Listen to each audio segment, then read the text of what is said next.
నమస్తే, welcome to Liya news. AP మంత్రి నారా లోకేష్ గారి చరిష్మా రాష్ట్ర రాజకీయాలు దాటి జాతీయ రాజకీయాల్లోకి వెళ్ళిందా?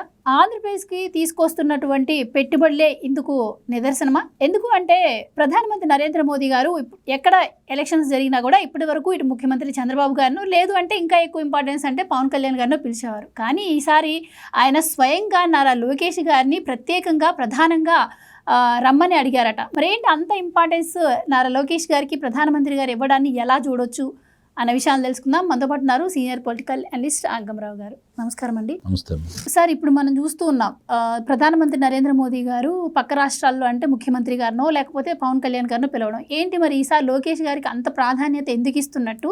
అంటే బయట వినిపిస్తున్న టాక్ ఏంటంటే ఆయన పెట్టుబడులు తీసుకురావడంలో చూపిస్తున్నటువంటి చాకచక్యం, చొరవ ఇందుకు ప్రధానంగా అనుకుంటే దానికి సంబంధించి త్వరలో సిఐఏ సదస్సు కూడా జరగబోతుంది. కొన్ని లక్షల కోట్ల పెట్టుబడులు కూడా రాబోతున్నాయి. ఇదంతా లోకేష్ గారి అంటే ఆయన తెలివితేటల వల్లే అని చెప్పి ప్రధానమంత్రి నరేంద్ర మోదీ గారు గుర్తించారు అంటున్నారు.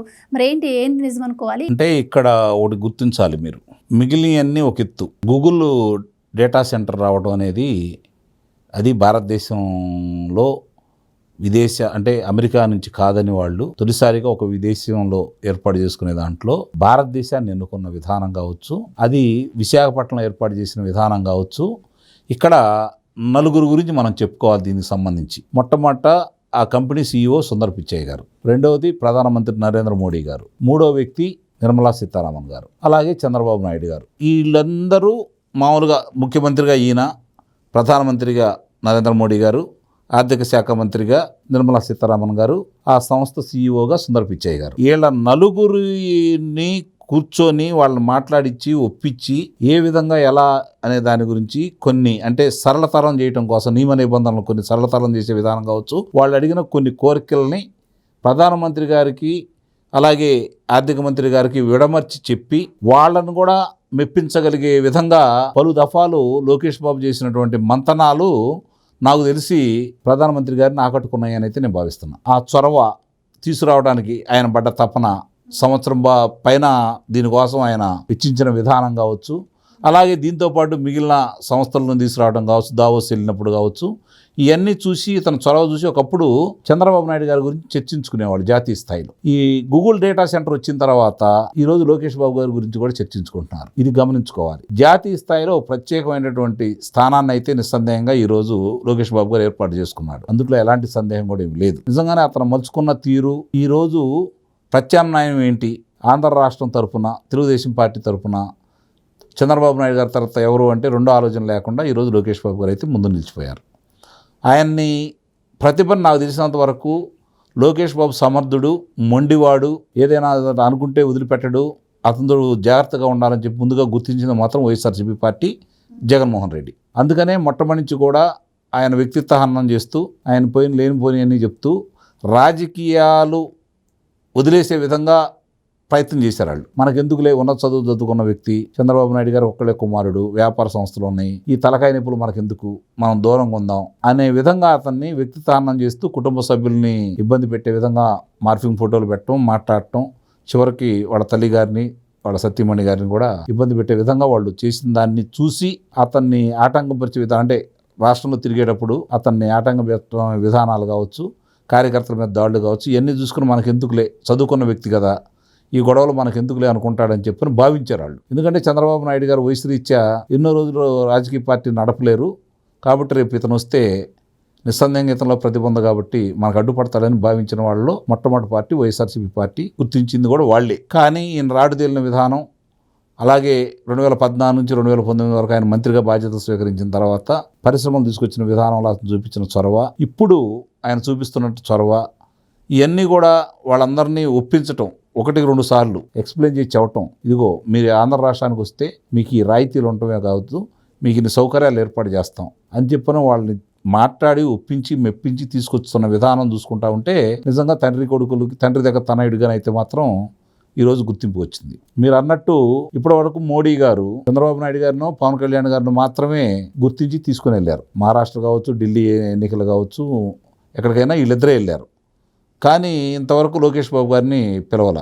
కానీ ఈరోజు పిలిచారు అంటే అది కూడా వ్యాపారస్తులందరి సమక్షంలో ఈయన ప్రజెంటేషన్ ఇప్పించేసి వాళ్ళతో ఇంటరాక్ట్ అయిన విధానం చూసుకుంటా ఉంటే అంటే ఇంటలెక్చువల్స్కి ఇతను ఎంతగా దగ్గర అయ్యాడనే దానికి వాళ్ళు కూడా గుర్తించారు ఈరోజు. వాళ్ళతోటి మాట్లాడిన విధానం కావచ్చు, ఆయన ప్రసంగించిన విధానం కావచ్చు, ఈరోజు మోడీ గారు పెట్టుకున్నటువంటి నమ్మకాన్ని ఇంకొంచెం పెంచే విధంగానే ప్రవర్తించాడు.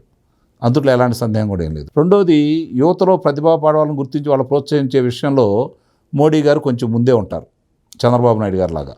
ఆ దృష్టిలో ఈరోజు లోకేష్ బాబు గారిని అతను ప్రోత్సాహం కూడా ఇస్తున్నాడు. ఇవన్నీ కూడా ఈరోజు అతనిలో ఉన్న ప్రతిభకి నిదర్శనమే తప్ప చంద్రబాబు నాయుడు గారు అబ్బాయిగా అయితే మాత్రం నేనైతే భావించట్లేదు. ఇది గమనించుకోవాలి. అంటే ఈరోజు ఒక్కొక్క అంశాన్ని తీసుకుంటే అతను వాళ్ళకి విడమర్చి చెప్పే విధానం కావచ్చు, మరి మిగిలిన వాళ్ళతో కాకుండా అంటే ఇంకోటి సార్, ఇక్కడ లోకేష్ గారి పనితనం, ఆయన చాకచక్యం, ఆయన మాట తీరు ఇవన్నీ చూసి మోదీ గారు కూడా ఇంప్రెస్ అయ్యారు. ఆయన జాతీయ రాజకీయాల్లోకి రమ్మని అడుగుతున్నారు అంటున్నారు. ఎంత వాస్తవం ఉందంటారు దీంట్లో? ఇవన్నీ ప్రచారానికి ఉపయోగపడతాయి.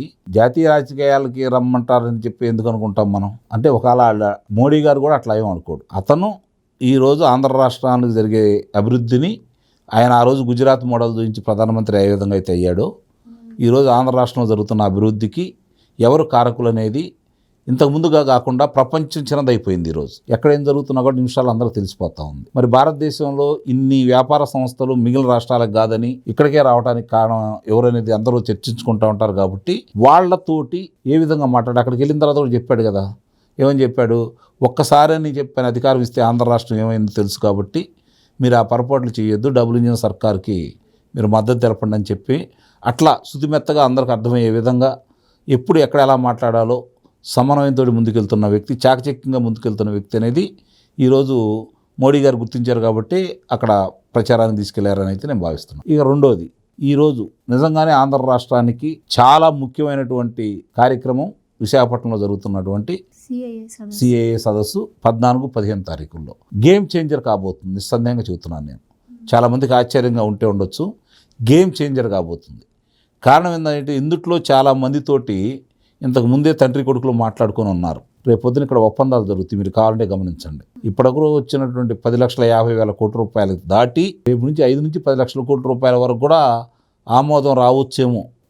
9 లక్షల కోట్లకు పైన పెట్టుబడులు వచ్చే అవకాశం ఉందని తెలుస్తోంది. అదే అంటే ముందుగానే వీళ్ళు మాట్లాడుకొని వాళ్ళందరికీ సవివరంగా చెప్పేసి, అప్పుడు ఏమవుతుందంటే ఈ సదస్సు జరిగే సమయంలో అంతమంది మేము ఇట్లా పెట్టుబడి పెడుతున్నామని చెప్పిన ఎంఓఏలు గుర్తుంచుకున్నారంటే ఒక రకంగా ఆలోచించే వాళ్ళు కూడా వీళ్ళందరూ ఇక్కడికి వచ్చేటప్పుడు మనం వెనకబడిపోతామని చెప్పిన వాళ్ళు కూడా వస్తారు. ఇది తండ్రి కొడుకుల వ్యూహం, అందులో ఎలాంటి సందేహం కూడా ఏం లేదు. ఇది నిజంగానే గేమ్ చేంజర్ కాబోతుంది.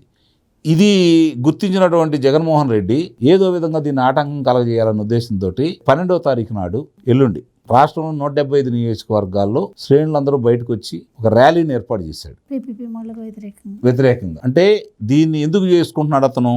ఇంత గొప్ప సదస్సు, రాష్ట్రం గేమ్ చేంజర్ జరిగే సదస్సు జరుగుతున్న సందర్భంగా వాళ్ళ దృష్టిలో ఇక్కడ అరాచకం, గొడవలు ఉన్నాయి, మీరు రావద్దు అనే సంకేతం ఇవ్వటం కోసం, కావాలని గొడవలు చేయటం కోసం మాత్రమే అతను ఇది ఎన్నుకున్నాడని అయితే నేను భావిస్తున్నా. ఈ విషయంలో ప్రభుత్వం మిగిలిన సందర్భాలలాగా ఉదాసీనత ప్రకటించిందనుకోండి, భారీ మూల్యం రాష్ట్రం చేసుకోవాల్సి వస్తుంది. కాబట్టి మొహమాటం లేకుండా నిస్సంకోచంగా ఎట్టి పరిస్థితుల్లో కూడా ఆ శ్రేణులు బయటికి రాకుండా చూసుకోవాల్సిన బాధ్యత అయితే కూటమి ప్రభుత్వం ఉందని భావిస్తున్నా. వాళ్ళు నిజంగానే చేసుకుంటే, ప్రజాస్వామ్యయుతంగా కనుక చేస్తే మనకు వచ్చే నష్టమేం లేదు. కానీ ఇప్పుడు దాకా వాళ్ళు ఏ విధంగా కార్యక్రమాలు నిర్వహిస్తున్నారో చూస్తున్నాం. కాబట్టి వాళ్ళు ముందస్తు ప్రణాళిక, ఎవరైతే విదేశాల నుంచి పెట్టుబడిదారులు వస్తున్నారో ప్రపంచ బ్యాంకుతో సహా అందరికీ వాళ్ళు ఏ విధంగా ఈమెయిల్ పంపిస్తున్నారో, ఉత్తరాలు రాస్తున్నారో చూశాం. కాబట్టి దీన్ని దృష్టిలో పెట్టుకొని వాళ్ళు రాష్ట్ర అభివృద్ధికి నిరోధకులుగా మారారు. కాబట్టి ఈరోజు దాన్ని దృష్టిలో పెట్టుకొని ప్రభుత్వం కఠినమైన నిర్ణయాలు తీసుకోవాలని అయితే నేను కోరుకుంటున్నాను. థ్యాంక్ యూ సో మచ్ అండి.